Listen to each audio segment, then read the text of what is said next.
और जो इकोनॉमिक्स है, इकोनॉमिक्स का हमारे लेक्चर नंबर 17 हम देखने वाले हैं। इसमें हम पढ़ेंगे बिजनेस साइकिल के बारे में। और अगर आप हमें फॉलो करना चाहते हैं, देन हमें यूट्यूब, इंस्टाग्राम, ट्विटर या फिर टेलीग्राम में फॉलो कर सकते हैं। हर जगह हमारा सेम हैंडल है @सक्सेसनेत्रा। और अगर आपकी कोई भी क्वेरी है, सजेशन है हमारे लेक्चर से रिगार्डिंग, देन आप हमें मेल भी कर सकते हैं। हमारी जो मेल आईडी है वो है successnetra@gmail.com। आपके जो वैलिड जो सजेशन होंगे उन सभी को कंसिडर किया जाएगा। तो चलिए देरी ना करते हैं, शुरू करते हैं आज का लेक्चर बिजनेस साइकिल के ऊपर। सबसे पहले हम देख लेते हैं जो बिजनेस साइकिल होती है। बिजनेस साइकिल क्या होती है? A business cycle is a fluctuation in the gross domestic product around its long term natural growth. यानी कोई भी जो बिजनेस होता है, कोई भी अगर हमारा कोई भी बिजनेस है, तो जब ये लॉन्ग टर्म में वर्क करेगा तो इसमें कुछ फ्लक्स मतलब हो सकता है कि मतलब अगर हम बात करें 2010 की, 2011 की, 2012 की और 2013 की, हमें 4 साल की बात कर सकते हैं। हो सकते हैं कि 2010 से 2011 तक जो इसका बिजनेस है ये पॉजिटिव में रहा हो, यानी कि ग्रोथ किया हो। 2011 से 12 के बीच में भी पॉजिटिव में रहा हो, लेकिन यहाँ पे क्या हुआ कि बहुत ज़्यादा नेगेटिव में आ गया। इसके बाद में 13 से 14 के साथ में क्या हुआ है, ये बहुत ज़्यादा पॉजिटिव में, मतलब एक लॉन्ग टर्म में एक बिजनेस चल रहा है। और इस लॉन्ग टर्म में क्या हो रहा है, कभी पॉजिटिव में जा रहा है इसकी ग्रोथ, कभी नेगेटिव में जा रहा है, कभी पॉजिटिव में जा रहा है, कभी नेगेटिव में, फिर कभी पॉजिटिव में, कभी नेगेटिव में। तो यानी कि इसकी जो टोटल अर्निंग है, अगर हम इसकी GDP की बात करें, ग्रोथ डोमेस्टिक प्रोडक्ट की बात करें, तो उस कंडीशंस में उस जो इसकी जो अर्निंग्स है उसमें फ्लक्चुएशन हो रहा है, यानी कभी बढ़ रही है और कभी घट रही है। तो इसकी जो एक पूरी की पूरी साइकिल होती है, इसको हम बोलते हैं आपका बिजनेस साइकिल। अगर हम इकोनॉमी की बात करें तो बिजनेस साइकिल के रूप में जो इकोनॉमी है उसकी 4 कंडीशन होती हैं। पहला आपका होता है डिप्रेशन, दूसरा आपका रिकवरी, थर्ड आपका बूम बोल सकते हैं, फिर आप प्रोस्पेरिटी बोल सकते हैं, या फिर आपका रिसेशन। ये 4 स्टेजेज होती हैं। इन 4 स्टेजेस को हम एक एक करके देखेंगे कि कौन सी स्टेज क्या होती है, इसमें क्या क्या इसके फीचर्स होते हैं, और जो गवर्नमेंट है इन स्टेजेस को अवॉइड करने के लिए या फिर इनको और बेटर तरीके से वर्क करने के लिए क्या क्या जो गवर्नमेंट है वो डिसीजन ले सकती है, क्या गवर्नमेंट ने डिसीजन लिए हैं या ले सकती है या ले रही है, ताकि जो हम अपनी इकोनॉमी को बेटर तरीके से लेके चल सके। जो हमारी बिजनेस साइकिल है उसमें हमेशा मैक्सिमम जो टर्म हो, हमारा जो बिजनेस ग्रोथ हो पॉजिटिव के अंदर ही हो। तो चलिए देखते हैं नेक्स्ट स्लाइड पर।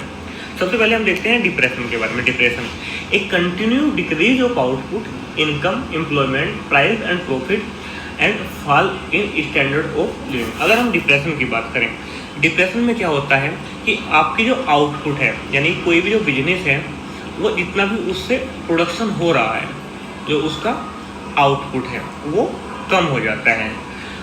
लोगों की जो इनकम है वो कम हो जाती है, एम्प्लॉयमेंट इनका कम हो जाता है, और जो कोई भी एंटिटी है उसकी जो प्राइस है और उसके कम हो जाते हैं, और जो प्रॉफिट्स होता है किसी भी एंटिटी का वो भी कम हो जाता है। यानी कि मेनली अगर हम एक सिंगल टर्म में बात करें तो हमारे किसी भी इंसान की जो स्टैंडर्ड ऑफ लिविंग है उसमें हमको हानि मतलब ह्रास देखने को मिलता है, यानी कि उसका जो स्टैंडर्ड ऑफ लिविंग होता है वो फॉल करता है। तो उसको हम बोल सकते हैं उस स्थिति को डिप्रेशन।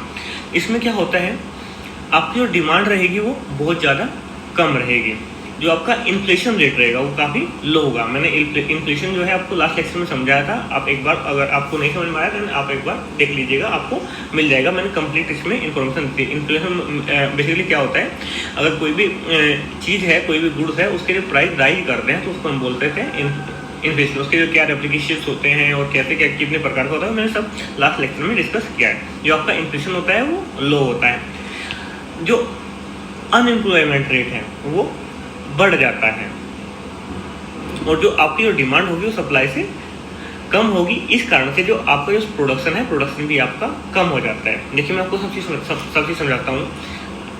ये है आपका डिमांड। हम एक चीज़ को लेकर पढ़ते हैं जो डिमांड, क्योंकि पूरा खेल इकोनॉमिक्स में मोस्टली डिमांड और सप्लाई पे वो करता है।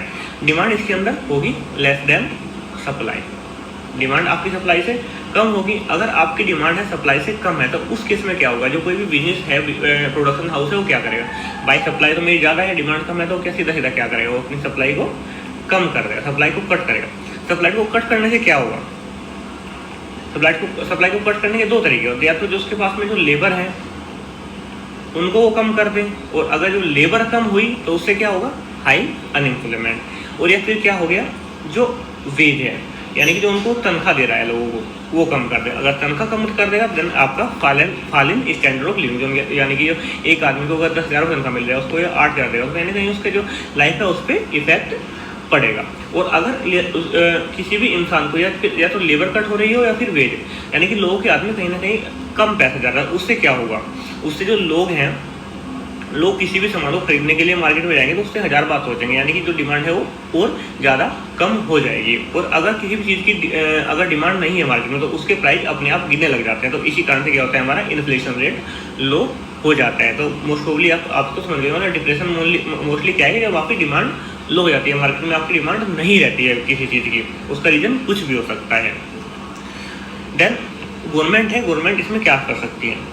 देखिए, जो 1929 का एक ग्रेट डिप्रेशन आया था, मतलब मोस्टली अगर हम डिप्रेशन की कभी बात करते हैं देन हम इसी का एग्जांपल लेते हैं। 1929 में इसमें क्या हुआ था कि जो यूएस की जो वॉल स्ट्रीट है उसकी जो मार्केट थी वो क्रैश कर गई थी, और उसी की वजह से जो पूरे वर्ल्ड में डिप्रेशन आ गया था।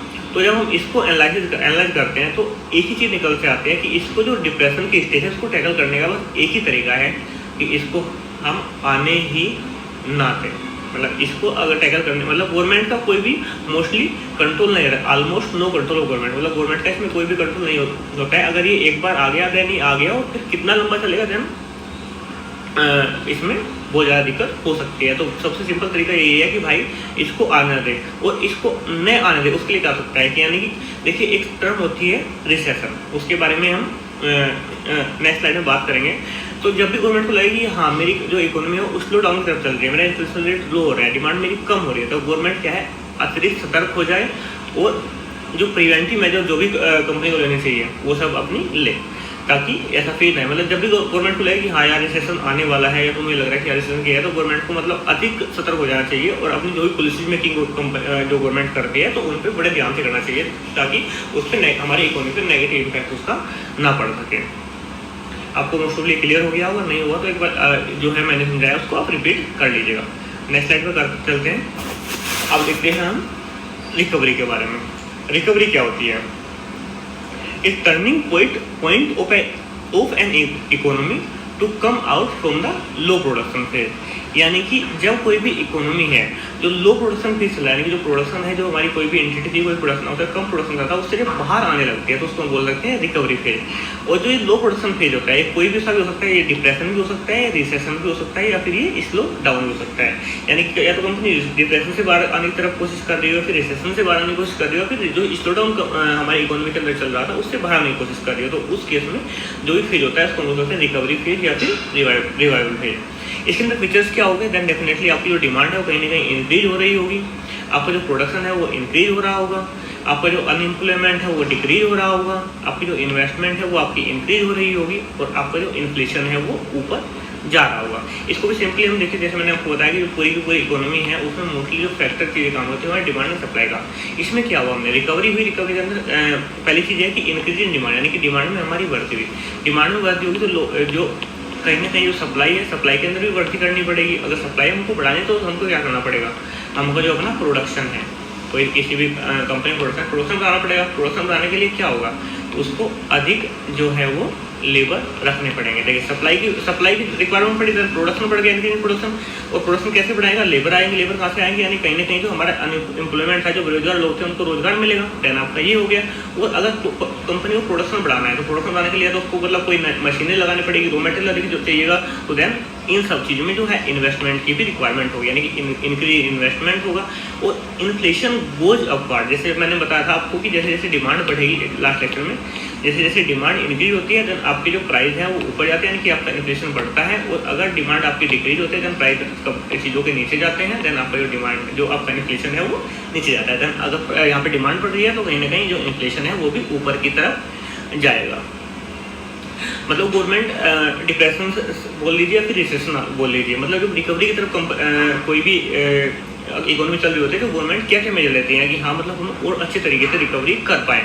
सबसे पहले जो टैक्स रेट है उसमें कट करती है, टैक्स में चाहे वो डायरेक्ट टैक्स हो चाहे फिर वो इनडायरेक्ट टैक्स हो, which lead to a high disposable income. Disposable income क्या होता है, मतलब जो हम नेट इनकम है हमारी जिसको हम अपना खर्च कर सकते हैं, ठीक है, जो हमारी एक्सपेंसेस होते हैं। मतलब हमारे पास में जो मंथली किसी भी इंसान के पास में 100 रुपये है, 100 रुपये में ये तो है नहीं कि इंसान 100 रुपये खर्च कर लेगा, उसमें कहीं ना कहीं गवर्नमेंट को कुछ टैक्स भी देना पड़ेगा, उसको कुछ उसके वैसे कट पिट जाएंगे। अगर कोई मतलब क्या बोलते हैं गवर्नमेंट एम्प्लॉय है किसी कंपनी में, कुछ आपको मान लीजिए NPS वगैरह में कट गए, ये बहुत सारी चीज़ें होती हैं। तो मतलब यहाँ पे अगर उसकी डिस्पोजेबल इनकम 100 रुपये है तो टैक्स वगैरह इट सब पे करने के बाद 90 रुपये मिलता है। गवर्नमेंट क्या करेगी यार टैक्स में कट करो, अब 10 रुपये लेते टैक्स हम 5 रुपये ले लो, तो इसकी जो डिस्पोजेबल इनकम हो जाएगी इसकी 95 रुपये, और 95 अगर हो जाए तो इसके हाथ में अधिक पैसा, यानी कि हमारी जो डिमांड है मेनली हमारे रिकवरी के फेज में जो डिमांड होता है उसको बढ़ाने पे फोकस होता है। तो यानी कि हायर डिस्पोजेबल इनकम की तरफ गवर्नमेंट की जो पॉलिसी रहती है, तो उसके लिए गवर्नमेंट टैक्स में कट करते हैं, तो डायरेक्ट टैक्स में कट कर यानी कि सीधा इनकम टैक्स में कट कर दिया। फिर आपका जो इंडायरेक्ट टैक्स है, इंडायरेक्ट टैक्स में कट करने से क्या मतलब है कि मान के लिए कि आप बाजार से कोई एक्स वस्तु खरीदने गए और इस पर जो टैक्स लगता है GST वो लगता है, मान के लिए कि आपका 18% लगता है। 100 रुपये की चीज़ है तो आपको कितना दे रहा है 118% देगा। इसको कोई नहीं 18% निकाल कर उसको 12% में कर दो, यानी कि वो 112 रुपये में आपको मिल जाएगी ये। यानी गवर्नमेंट जो कहीं ना कहीं अपना रिवेन्यू कम करती है, गवर्नमेंट ने अपना रिवेन्यू कम किया तो कहीं ना कहीं इसकी जो डिमांड है वो और ज़्यादा इंक्रीज हुई, डिमांड इंक्रीज हुई, देन आपको प्रोडक्शन इंक्रीज करने के बाद पड़ेगी, देन हमारा जो अनएम्प्लॉयमेंट रेट है वो हमारा कम होगा। आपका जो इंटरेस्ट रेट है वो कम कर देती है कोई भी कंपनी लोन के ऊपर। इंटरेस्ट रेट कम करने से कैसे इम्पैक्ट पड़ता है? इंटरेस्ट रेट कम करने से इम्पैक्ट पड़ता है क्योंकि देखिए जब उनको सप्लाई बढ़ानी होती है तो सप्लाई बढ़ाने के लिए कहीं ना कहीं उनको प्रोडक्शन बढ़ाना होगा, और प्रोडक्शन बढ़ाने के लिए जो इन्वेस्टमेंट की रिक्वायरमेंट पड़ेगी, तो उस इन्वेस्टमेंट में कहीं ना कहीं पैसे की रिक्वायरमेंट पड़ेगी। अगर हमारे जो लोन है मतलब ऐसे लोन मिलते हैं, अगर जो उसके इंटरेस्ट रेट हाई है तो कम लोग लोन लेना पसंद करेंगे, और अगर इंटरेस्ट रेट हमारे कम है तो उस केस में क्या होगा कि अधिक लोग है तो लोन लेना पसंद करेंगे, और अगर अधिक लोग लोन लेंगे देन हमारे पास में और ज़्यादा से ज़्यादा लोग जो है प्रोडक्शन यूनिट लगाएंगे। तो उस केस में जो गवर्नमेंट का रहता है कि यार अधिक से अधिक प्रोडक्शन यूनिट हमारे पास में हो, यानी कि जो हम डिमांड जो बढ़ रही है उसको हम पूर्ति कर सके। तो इसलिए जो गवर्नमेंट है वो इंटरेस्ट रेट में भी कट कर देती है। और जो हमारे जो एंटरप्रेन्योर्स होते हैं, जो नए उद्यमी बोल सकते हैं आप होते हैं, उनको मोटिवेट करते हैं, उनको इनकरेज कर सकते हैं, उनको कोई भी इंसेंटिव स्कीम दे देगी, मतलब अगर आप इतना प्रोडक्शन करेंगे तो आपको कोई टैक्स में छूट मिल जाएगी, या मतलब कुछ भी उनको एक मतलब जो लोन के रेट होते हैं उनमें और ज़्यादा छूट दे देगी, या फिर उनको कुछ मानने के लिए कि भाई अगर आप 5 लाख का लोन लेंगे तो इतना हमारे %, या फिर गवर्नमेंट उनको कुछ सपोर्ट कर देगी। बहुत सारी चीज़ें होती हैं। तो अगर जो हमारे एंटरप्रेन्योर होते हैं उनको सपोर्ट करती है रिकवरी के टाइम पे। मोस्ट ऑफली आपका जो रिकवरी का जो ये है ये भी आपका क्लियर हो गया होगा। अब चलते हैं नेक्स्ट स्लाइड पे। जो हमारी नेक्स्ट स्लाइड है प्रोस्पेरिटी या फिर बूम। प्रोस्पेरिटी या फिर बूम। बूम का मतलब आप समझ सकते हैं ऐसे, बूम मतलब एकदम से a strong upward fluctuation in output, यानी कि कोई भी इकोनॉमी है ऐसे सिंपली वो ऐसे चल रही थी या फिर ऐसे चल रही थी थोड़ा मतलब थोड़ा ऊपर की तरफ, अगर हम इस लाइन को ले इकोनॉमी यहाँ से चली और ऐसे थोड़ा सा, लेकिन इसने क्या है एकदम से स्ट्रॉन्ग जंप ले लिया, तो इसको बोलते हैं हम बूम। यानी कि जो हमारा जो आउटपुट है उसमें एकदम से स्ट्रॉन्ग फ्लक्चुएशन आया, वो भी ऊपर की तरफ, इनकम में स्ट्रॉन्ग, आउटपुट में, इनकम में और एम्प्लॉयमेंट में, प्राइस में और प्रॉफिट में स्ट्रॉन्ग फ्लक्चुएशन आता है, वो भी आपका पॉजिटिव साइड में, तो उसको हम बोल सकते हैं प्रोस्पेरिटी। से हमारा जो स्टैंडर्ड ऑफ लिविंग है वो भी हमारा इम्प्रूव होता है। यानी कि अगर हम सिंपल टर्म की बात करें कि जो प्रोस्पेरिटी होती है, जो बूम होती है, जो अपनी जो इकोनॉमी होती है वो अपने पीक पर होती है, तो उसको हम बोल सकते हैं प्रोस्पेरिटी का पीरियड या फिर बूम का पीरियड। इसके अंदर जो क्या होता है, जो डिमांड है वो सप्लाई से आपकी ज़्यादा होती है, और सेम चीज़ है अगर डिमांड ज़्यादा होगी सप्लाई बढ़ानी पड़ेगी, सप्लाई बढ़ाने के लिए जो है आपको प्रोडक्शन रेट बढ़ाना पड़ेगा, यानी प्रोडक्शन भी यहाँ पे हाई होगा, प्रोडक्शन हाई होगा, प्रोडक्शन कौन करेंगे, एम्प्लॉयमेंट करेंगे, यानी कि यहाँ पे जो आपका अनएम्प्लॉयमेंट रेट होगा वो भी कम होता है। प्रोडक्शन लगाने के लिए क्या होगा कि इन्वेस्टमेंट की रिक्वायरमेंट होगी, देन यहाँ पे जो इन्वेस्टमेंट है वो भी आपकी हाई होती है। एंड अगर डिमांड ज़्यादा है, जैसे डिमांड बढ़ेगी तो जो कमोडिटी है उनके प्राइस बढ़ते हैं, तो प्राइस बढ़ेंगे देन आपका जो है इन्फ्लेशन रेट वो भी आपका हाई की तरफ होगा, यानी कि जो आपका इन्फ्लेशन होगा वो भी अधिक होगा। लेकिन इसमें मेन चीज़ क्या है, एक बार मैं इसको वो कर देता हूँ आपका रफ, जस्ट वेट।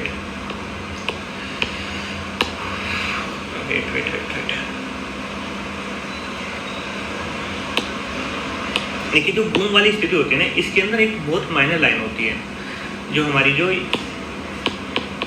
एक तो बूम हो रहा है, यानी कि हमारी कंपनी हमारा जो है कंट्री उसके अंदर इन्फ्लेशन एक लेवल पे है, यानी कि जो हमारा एक RBI की अगर बात करें तो 2 से 6% का हमारा टारगेट है, तो बोलते हैं इन्फ्लेशन टारगेटेड। अगर इसके बीच में बोलते हैं ठीक है, कंपनी जो हमारी इकोनॉमी है वो अच्छी तरफ जा रही है, लेकिन अगर इसके अंदर में बूम के टाइम पे अगर गवर्नमेंट में थोड़ी सी भी मैनेजमेंट हो गई डिमांड और सप्लाई को लेके, यानी कि जो हमारी सप्लाई है वो उतनी नहीं हो पाई और डिमांड एकदम से बढ़ गई, तो उस केस में हो सकता है कि इसका नेगेटिव इम्पैक्ट में हमारी जो है इकोनॉमी उस पर पड़ जाए कि हमारा जो इन्फ्लेशन रेट है वो बहुत ज़्यादा हाई हो जाए। और उस केस में क्या होगा, कहीं ना कहीं हमारी जो इकोनॉमी है वो आपकी सकते में आ सकते हैं, यानी कि उसको बहुत ज़्यादा नेगेटिव इम्पैक्ट पड़ सकता है। यानी कि phase of recovery is good, अगर कि कोई कंपनी रिकवरी कर रहा है तो उसको बोलते हैं गुड, बढ़िया है। And boom is consider better, लेकिन जो बूम है उसको हम अच्छा वो मतलब गुड बेटर बेस्ट होता है, यानी वो अच्छा वो बूम है जो उसका रिकवरी से अच्छा माना जाता है, उसको हम बेटर कंसिडर करते हैं। But if due to mismanagement government fails to maintain demand and supply ratio इसमें resulting negative impact of economy due to high demand low supply and high inflation. यानी कि अगर इसमें थोड़ा सा क्योंकि डिमांड तो ऑलरेडी यहाँ पे है, लेकिन अगर इसमें थोड़ा सा मिसमैनेज हो ना तो आपकी जो डिमांड है वो इतनी बढ़ जाएगी कि जो आपके जो रेट है ना वो मतलब एक जो इसेंशियल चीज़ें होते हैं वो भी एक आदमी नहीं खरीद पाएगा। तो उस केस में कहीं ना कहीं हमारी जो इकोनॉमी है उस पर नेगेटिव इम्पैक्ट पड़ता है। यानी कि बूम के टाइम पे बहुत अच्छा चल रहा है, लेकिन गवर्नमेंट को यहाँ पे भी आपको एक्स्ट्रा विजिलेंट रहने की रिक्वायरमेंट है। ठीक है, होपफुली आपको ये भी क्लियर हो गया होगा कि जो प्रोस्पेरिटी है और बूम है वो क्या होता है। तो चलते हैं नेक्स्ट पे, हमारा जो है recession turning out from prosperity toward depression. मैंने आपको बता दिया है कि डिप्रेशन क्या होता है, मैंने अभी बताया पहले। लेकिन जब और प्रोस्पेरिटी भी मैं आपको बता चुका हूँ और डिप्रेशन भी बता चुका हूँ, यानी कि बूम भी डिप्रेशन है। लेकिन जब हमारी जो इकोनॉमी है वो प्रोस्पेरिटी, यानी कि अगर हम इस मतलब यहाँ पे प्रोस्पेरिटी है और यहाँ पे डिप्रेशन है, मतलब इससे जब इसकी तरफ को चलती है तो इसको बोलते हैं रिसेशन, यानी turning out from prosperity toward depression. यानी कि कंपनी एक जो हमारी इकोनॉमी है वो नेगेटिव तरफ चलना शुरू कर देती है, उसको हम बोल सकते हैं रिसेशन का फेज। यानी कि इसको हम कहीं ना कहीं एक जो डिप्रेशन है उसकी छोटी फॉर्म भी बोल सकते हैं कि मतलब हाँ एक माइल्ड फॉर्म ऑफ डिप्रेशन अभी इसको हम बोल सकते हैं। और अगर इसको अच्छी तरीके से हैंडल ना किया जाए, इफ इट में लीड टू डिप्रेशन, अगर इसको अच्छी तरह से मतलब जो रिसेशन है इसको हम अच्छी तरह से हैंडल ना करें और ऑन टाइम हैंडल ना करें तो कहीं ना कहीं यही हमारी जो चीज़ें हैं वो डिप्रेशन के रूप में बदल जाती है। जैसे मैंने आपको बताया था कि जो डिप्रेशन है, डिप्रेशन के अंदर में क्या होता है कि अगर इसके लिए सबसे बेटर है कि इससे बचने का ये तरीका है कि इसको आने ना दे। और आने ना देने का क्या कारण है कि जब आपको लगे कि जो आपकी जो इकोनॉमी है और रिसेशन की तरफ जा रही है तो तभी आप आपके जो इसेंशियल मेजर्स है उसको आप ले। देन यही चीज़ है जब आपकी अगर आप इसको ढंग से काउंटर नहीं करेंगे देन डिप्रेशन की तरफ भी जा सकता है। और अगर जो इसकी IMF और जो वर्ल्ड बैंक ने आपकी परिभाषा दी है कि आप कब मानेंगे कि कोई भी इकोनॉमी है जो रिसेशन में जा रही है, यानी कि जब लगातार दो लगातार क्वार्टर तक आपकी जो GDP है वो फॉल करे, यानी कि कम हो जाए, तो उस केस में आप मानेंगे जो आपकी जो इकोनॉमी है वो रिसेशन की तरफ जा रही है। इसके जो फीचर्स क्या हो जाते हैं, मेनली सिंपल सी बात है कि स्लो डाउन आ जाता है इकोनॉमी के अंदर में, डिमांड आपकी गिरने लग जाती है, आपका जो इन्फ्लेशन रेट है डिमांड गिरेगी तो कहीं ना कहीं आपका जो इन्फ्लेशन रेट है प्राइस भी कम हो गया, आपके जो इन्फ्लेशन रेट है वो नीचे, लोग चीज़ों के जो प्राइस है वो कम होने शुरू हो जाते हैं, आपका जो इन्फ्लेशन रेट है वो नीचे गिरने लग जाता है, अनएम्प्लॉयमेंट आपका बढ़ जाएगा क्योंकि आपकी डिमांड अगर कम हुई है तो जन प्रोडक्शन की कम रिक्वायरमेंट पड़ेगी, प्रोडक्शन की कम रिक्वायरमेंट पड़ेगी, जन कहीं ना कहीं जो आपके मजदूर हैं, आपके जो कर्मचारी हैं उनकी छटनी होगी तो आपका जो एम्प्लॉयमेंट रेट है वो आपका बढ़ जाएगा क्योंकि प्रोडक्शन हमको कट करना पड़ जाता है। और जो बिजनेसमैन होते हैं वो आप मार्केट के अंदर में कॉन्फिडेंस से अपना लूज करते हैं, यानी कि नई इन्वेस्टमेंट हमारे पास में नहीं आते हैं। जो गवर्नमेंट है सिंपली क्या मेजर लेने चाहिए, वो सिंपली वही मेजर है जो रिकवरी के टाइम पर ले रहे थे, आपको टैक्स में कट करना है, आपको इंटरेस्ट रेट में कट करना है, वेज डिवीजन करना है, और आपको जो लैंडिंग प्रोसीजर है वो आपको लिबरलाइज, लैंडिंग प्रोसेस लिबरलाइज करने से मतलब क्या है कि लोगों के पास में आसानी से लोगों के हाथ में पैसा जा सके, बैंक वगैरह से जो उनका लोन टेकिंग प्रोसेस वगैरह उनको ईजी कर देना, उनको जल्दी से जल्दी मिल सके, मतलब ज़्यादा कागजी कार्रवाई वगैरह ना, वही मतलब लिबरलाइज उसको कर दिया। मतलब मेनली इसका मेजर ये होता है कि लोगों के पास में हाईएस्ट जो है डिस्पोजेबल इनकम हो, यानी कि जो डिमांड हमारी फॉल कर रही है, जो हमारी डिमांड नीचे कर रही है, ये फॉल ना करे और कहीं ना कहीं अपवर्ड इसका एक डायरेक्शन हो जाए। तो होपफुली आपको जो रिसेशन है वो भी क्लियर हो गया। तो अगर आपके डिप्रेशन क्लियर समझ में आ गया देन आपका रिसेशन भी आ गया, अगर आ जाएगा, और अगर आपका रिसेशन आ गया देन आपका डिप्रेशन भी आ गया। यानी कि जो रिसेशन है वो डिप्रेशन की एक पहली फॉर्म है और जो डिप्रेशन है वो रिसेशन की एक नेक्स्ट फॉर्म हो जाती है। और अगर आपकी फॉर्म में आ गया है आपका रिकवरी समझ में आ गया है देन आपकी समझ में बूम भी आ जाएगा। यानी कि रिकवरी की एक जो एक्सट्रीम फॉर्म होती है उसकी बूम बोल देते हैं, और जो बूम की एक कहीं ना कहीं छोटी एक पहला फेज होता है उसको हम बोल देते हैं रिकवरी। और होपफुली आपको जो चारों टॉपिक है क्लियर हो गए हैं। अब 2 से 3 ये आपकी ये है आपकी मतलब सिंपल वन लाइनर आपकी टर्म्स है, मोस्टली कभी आपसे पूछ ले जाए तो आपको पता होना चाहिए, बाकी पूछते नहीं है। अगर आपसे पूछ ले जाए कि ग्रोथ रिसेशन क्या होता है, तो ग्रोथ रिसेशन मतलब जो रिसेशन तो चल रहा है, मतलब मंदी तो कहीं ना कहीं मार्केट में है लेकिन ग्रोथ भी हो रहा है, यानी कि तो उसको बोलते हैं ग्रोथ रिसेशन। यानी कि जो आपकी इकोनॉमी है वो ग्रो तो कर रही है लेकिन वो बहुत ज़्यादा लो पेस के साथ में ग्रो कर रही है। यानी कि जो आपकी 7 से 8% अगर हम किसी भी कंट्री की जीडीपी ग्रोथ रेट माने तो ठीक है, मतलब इसको अच्छा ग्रोथ रेट माने, लेकिन क्या है कि 1% 2% ऐसा ग्रोथ कर रही है तो उसको बोल सकते हैं हम ग्रोथ रिसेशन, यानी कि बहुत मंदी के साथ में ग्रोथ कर रही है। डबल डिप रिसेशन क्या होता है? A recession followed by a short recovery followed by recession. मतलब क्या हुआ कि एक रिसेशन चल रहा था, एक थोड़े समय के लिए मार्केट ने रिकवरी करी और फिर से रिसेशन आ गया। यानी कि मंदी चल रही थी बहुत ज़्यादा, थोड़े टाइम के लिए हुआ कि यार रिकवरी हो, लोगों को लगा सब कुछ ठीक हो जाएगा, लेकिन उसके बाद में थोड़ी रिकवरी होने के बाद में जो लोग थे उन्होंने फिर जो बिजनेसमैन थे उन्होंने फिर से अपना कॉन्फिडेंस मार्केट के अंदर खो दिया और उसके बाद में दोबारा रिसेशन आ गया। यानी कि डबल डिप, 1 और 2 डबल डिप। यानी कि पहले यहाँ पे रिसेशन था, यहाँ पे थोड़ी सी रिकवरी हुई, फिर आपके यहाँ पे दोबारा से रिसेशन आ गया, तो इसको बोल सकते हैं डबल डिप। अगर हम ट्रिपल डिप की बात करें सेम चीज़ है, पहले रिसेशन था, आपको थोड़ी सी रिकवरी हुई, फिर रिसेशन आ गया, उसके बाद थोड़ी सी और रिकवरी हुई, फिर रिसेशन आ गया, इसको बोलते हैं ट्रिपल डिप रिसेशन। यानी कि एक छोटी सी रिकवरी के बाद में मतलब एक लंबी रिकवरी यहाँ पे इकोनॉमी की नहीं हो पाती है। तो होपफुली आज का लेक्चर है आपका क्लियर हो गया होगा। तो देन थैंक्स फॉर वाचिंग, आज के लिए इतना ही। एंड अगर आपको इस लेक्चर की वीडियो चाहिए तो देन आप टेलीग्राम ज्वाइन कर सकते हैं। हमारा टेलीग्राम हैंडल है वो है @सक्सेसनेत्रा, और अगर आपको इसका लिंक चाहिए तो आपको जो हमारे टेलीग्राम चैनल का लिंक है वो भी आपको डिस्क्रिप्शन में मिल जाएगा। और अगर वीडियो लाइक आई होगी की गई होगी तो देन ज़रूर लाइक कीजिएगा। थैंक्स फॉर वॉचिंग, मिलते हैं नेक्स्ट।